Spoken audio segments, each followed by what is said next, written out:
Okay, we're going to be going over the patch 15.13 notes real quick. We've got nerfs to Rise, Twisted Fate, Vi, Yorick, and buffs to Fiddlesticks, Gangplank, Irelia, Kindred, Nidalee, Rammus, and then they're adjusting Briar. This is the MSI patch, so it's an extremely light patch. Shouldn't take too long to go through. So they're adding a couple of maps to ARAM, which look really amazing. Kind of cool that they're doing the Spirit Blossom theme there as well, and then bringing back the old Bilgewater map as well for ARAM. Some arena changes, upcoming battle pass improvements. They were talking about this before, I think in the dev blog or something, but they're going to have these catch-up missions. So if you're gone for a period of time during a battle pass, you're going to be able to get all these extra missions that you can do to catch up. If you're playing more in kind of one session or sitting or over a couple of days and not throughout the whole thing. So I think that that's just fine and nice for people. Windows compatibility mode. I read through this. I don't know. This doesn't really do a whole lot. Reporting updates. We've added a new rank manipulation report category. Previously, when someone went to report someone for boosting or purposefully deranking, players would have to select a random category to report the behavior. So we've added a new report option as we continue to work towards better combating these behaviors. If you see accounts in your matches that are inappropriately placed, please report those with this new option: boosting, deranking, etc. So this is really cool, especially for high elo, because obviously there's a lot of win trading and things like that, especially in like low masters, that can now be more appropriately reported. And also even in lower ranks, I think that this is going to be a tool, like they said, for people who are deranking accounts to iron. If you're a player who's an iron or bronze, or care about those players, obviously that really sucks for them. And being able to report people doing that and take maybe some of those accounts off of the market, so that it's less, they have less ability to do that. That could be a good thing. So that goes a long way. And then of course, same thing I would say with, even if you see like a Smurf account or something that you think might be someone boosting an account or something like that. I mean, they even mentioned specifically an account that you feel like is inappropriately placed. Maybe they'll use this feedback to be able to better adjust the system to move Smurf accounts more quickly through ranked, so that they're either less disruptive for low ranking players and faster for players to get to their peak rank. Because really, as I've said before a million times, Smurfing should be about being able to get back to your main rank for practice or something like that. If you're using it, it shouldn't be about spending hundreds of games stomping low ranked players. And the people, in my opinion, it depends really on the person and why they're Smurfing and what rank they are. But in my opinion, most of the Master Plus players are not really interested in Smurfing for the sake of stomping low rank players. Like, it may seem that way to players in gold or whatever, but there really aren't a lot of master players who are just like creating gold and silver accounts to stomp gold and silver players. Mostly just creating accounts to climb to their main rank, so they have another account to practice on, to practice a different role or different champions that they don't feel like they would be good enough to play on their main, or because their main is so stuck that they feel like they'd have a better chance starting over on a fresh account. And I think that those things are okay as long as the system moves those people up quickly so that they aren't stomping, gold and silver players for very many games, and so that it's as like the least disruptive as it can possibly be.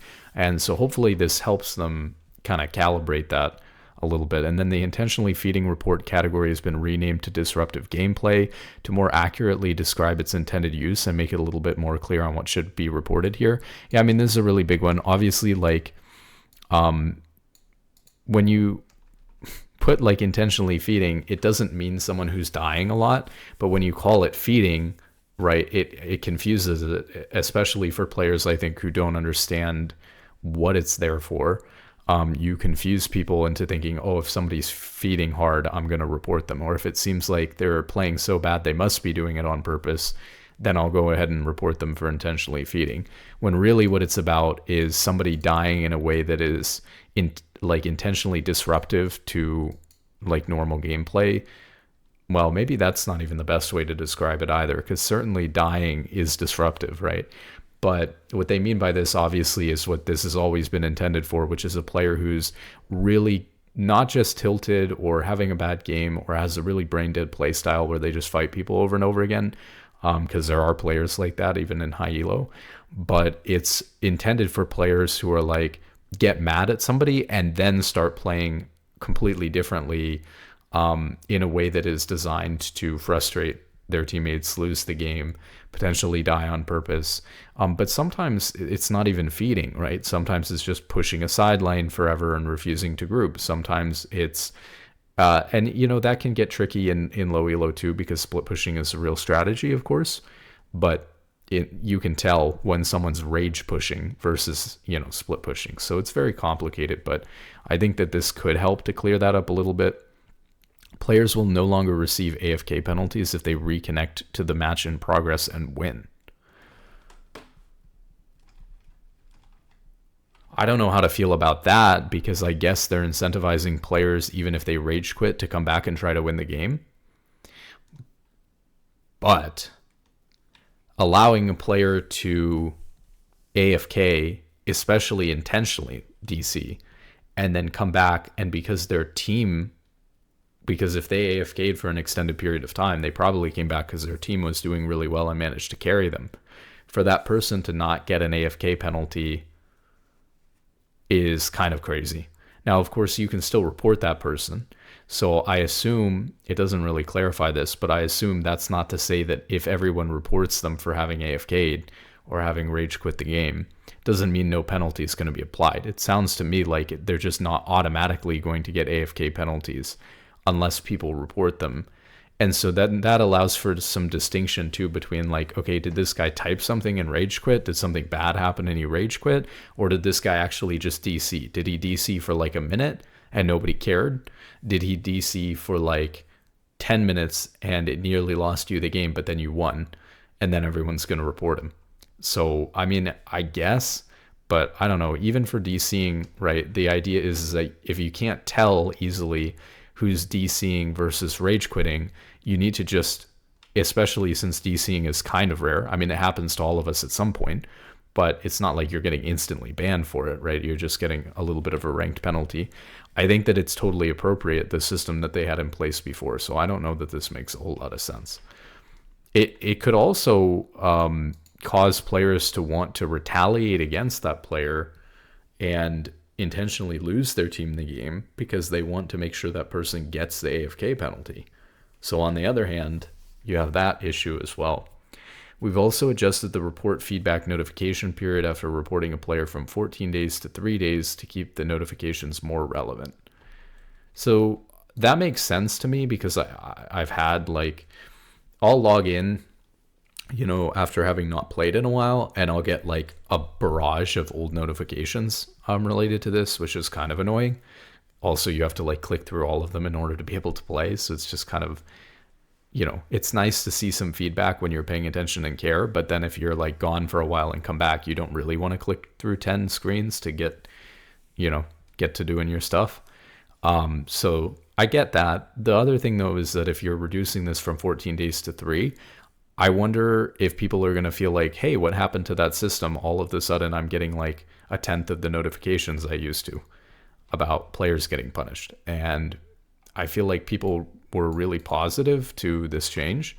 So if they roll most of those notifications back where, oh, something happened to that guy, but it was 4 days later or 5 days later, so you didn't hear about it. It's like, man, I feel like people are going to think that they're doing a lot less than they were actually showing that they were doing before. Okay, into the champion changes. Like I said, it's the MSI patch, so they're very light on the changes. They don't want to shake up the meta too much at all. Blood Frenzy. This is basically the quality of life change where frenzied attacks can no longer be canceled, which prevents her from sometimes canceling her auto attacks when chasing fast moving enemies. So if you've ever tried to auto somebody before and they're really so fast that they actually get out of your auto attack range before your windup completes, then your auto attack will just cancel, even though you like clearly got into auto attack range of them and started trying to auto. And that can be really annoying. And on a champion like Briar, it's automatically doing that to her with no control. So for example, if you had manual control, you would realize that you needed to walk further forward because of how fast they are before initiating that auto attack, or it's going to get canceled. But you can't do that as Briar when you're frenzied because you're not manually choosing those auto attacks. It's doing it for you. So this needs to be the case. And then we have Briar's E Chilling Scream. Cast time after channel 0.25, scaling down with attack speed to 0.15. So the cast time is going to be lower on her E, making that faster. That's a pretty nice change. Fiddlesticks W damage per second 60 to 180 to 60 to 180, 40% AP to 45% AP, so he's getting a 5% AP ratio boost on his W, which should help him a little bit but not really change much. Gangplank Q mana cost decreased, R cooldown decreased, so his Q is going from 55 to 35 mana to 50 to 30 mana, so it's just 5 less mana at all ranks. And then his R is going from 170 seconds to 130 seconds to 160 to 120. So he's getting 10 seconds shaved off of his R at all ranks as well. Pretty nice changes for Gangplank. So this seems totally fine. Nothing major again here. And I don't think I've seen a lot of Gangplank in a long time. So he's probably in a spot right now where these kind of nice little changes to him are totally justified. Irelia passive attack speed increased at lower levels.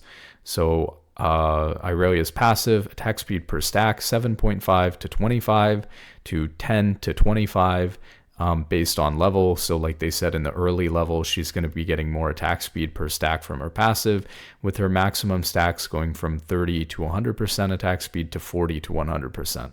So again, more attack speed early, and bug fix attack speed now dynamically updates if she levels up while buffed.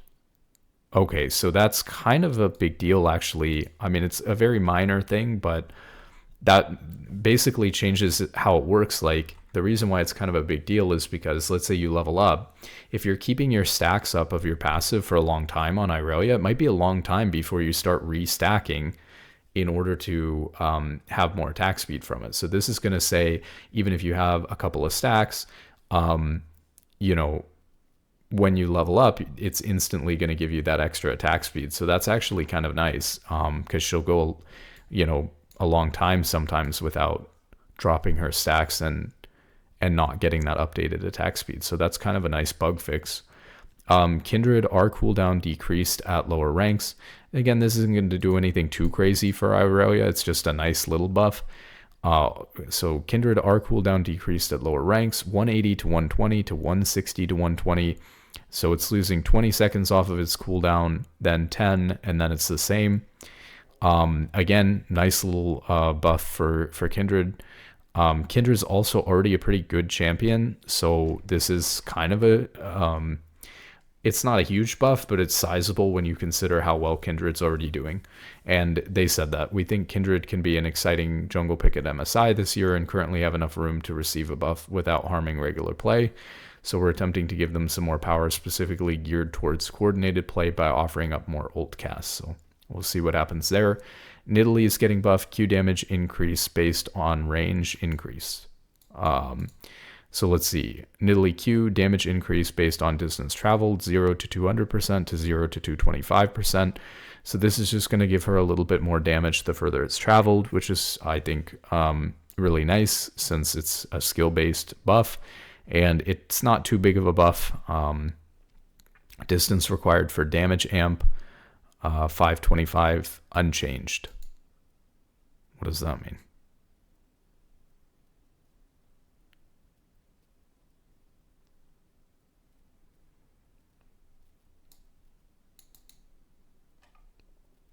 I guess they didn't change it, so it is what it is. Rammus, health growth increase, W armor magic resist increase. Yeah, the change that they made to Rammus was interesting.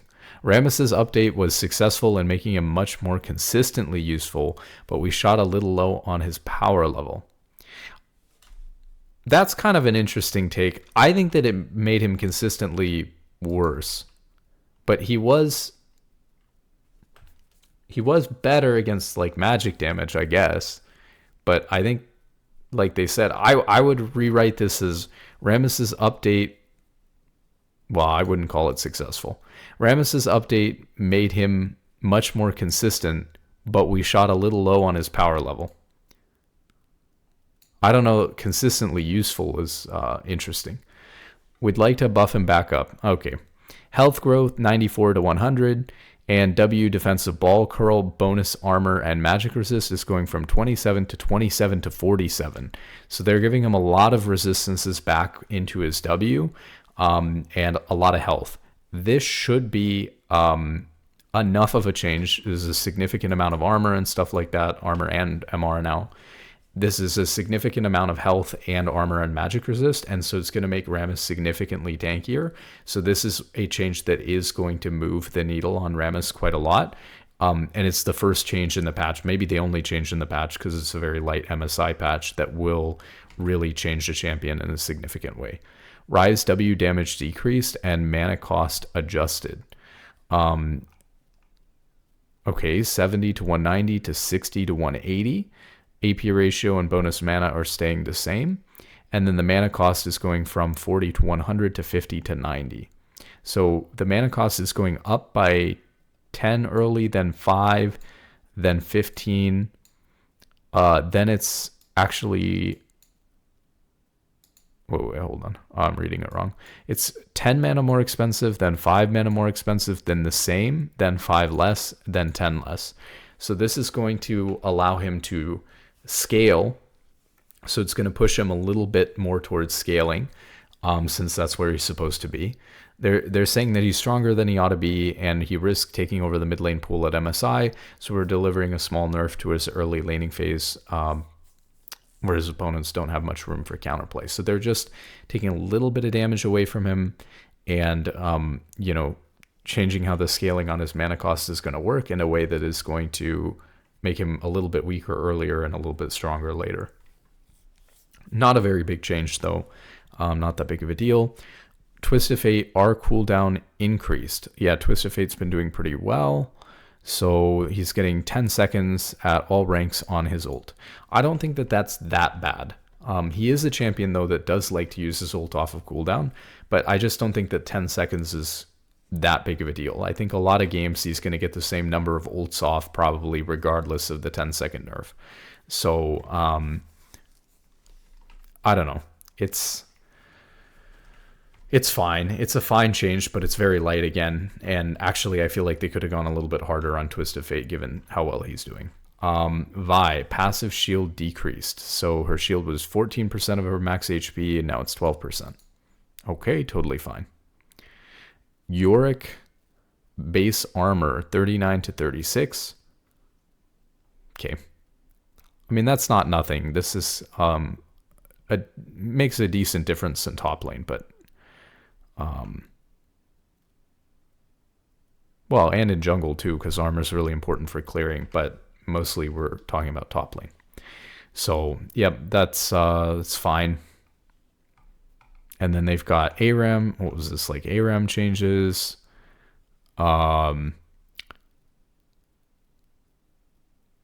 Skin English voiceover updates. We're currently recording and catching up on missing English voiceovers from our recent skins that we had to release with their base champion voiceover.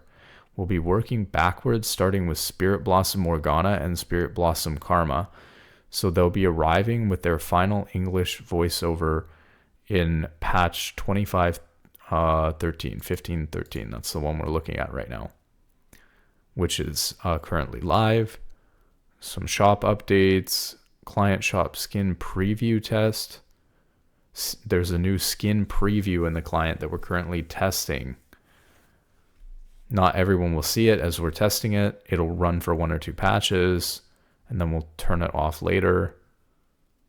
I think that's a good idea. I mean, I think that the current system where like you just look at a picture of a splash art of a skin, and it doesn't necessarily even really show you what it looks like in game is not ideal. So being able to do something like see what it looks like or what it feels like in a practice tool game, I feel like is a win-win. Like people who are looking to get a skin won't feel like they don't know what they're getting or ripped off, and people who try a skin feel how good the auto attack feels, the animations and things like that, how clean it looks, are more likely to buy skins. So it's a win-win for Riot. Really, when I'm looking at skins, mostly upgrading stuff with loot, I always go to skin spotlights on YouTube and watch and see what the skins actually look like in game first, because I really have no idea, but just based on the picture. You can have a really amazing splash art and picture and then get into game and the skin's lackluster. And of course, vice versa. You can have a skin that looks amazing in game and maybe the splash art is terrible, or completely different. You don't like that. I don't know. Really depends on what you're looking for. So this could be a cool feature to add into the game, rip skin spotlights, if they do this and do it correctly. Bug fixes, and then here are the skins. So they're releasing a bunch of Spirit Blossom skins: Kale, Nidalee, Karma, Hui, Akali, Zed, and Morgana. I mean, these seem pretty nice and go really well, obviously, with the Ionia theme. But, we are doing this thing still where we're just releasing like a skin line every patch, and we had like one patch where people had pushed for them doing some unique skins, and they did a couple. And so we'll see. I think that there should be a skin line and some random stuff. Them always all being the same is a little bit, I think not the best move. I think them all being the same theme, you end up releasing these patches where regardless of how people feel, you have a bunch of different tastes, and you'll end up with people who aren't interested in bright skins or these kind of flowery skins or whatever, not being interested the whole patch in buying anything. Another patch, you'll have like the the dark rose skins that they released that were like black and red, and people who like those kinds of themes and more dark colors might be interested in that, but all the people who want like a light fun skin are not going to be interested in that. I feel like there needs to be a mix going on, and maybe that can be week to week if that streamlines their process. But I keep complaining about the skins because I really feel like Riot has not integrated the feedback that they heard related to a lot of the problems with some of the really expensive skins and with the Hextech chests and all that. There's a lot of feedback that they've been getting, and I think that making these very linear skin theme lines and not making unique skins that fit a champion really well or that are fun, I think it hurts their sales. This is a decent number of skins though, and I think that this line is pretty high quality, so that's pretty good. They did 7 skins this patch, including a prestige skin for Zed.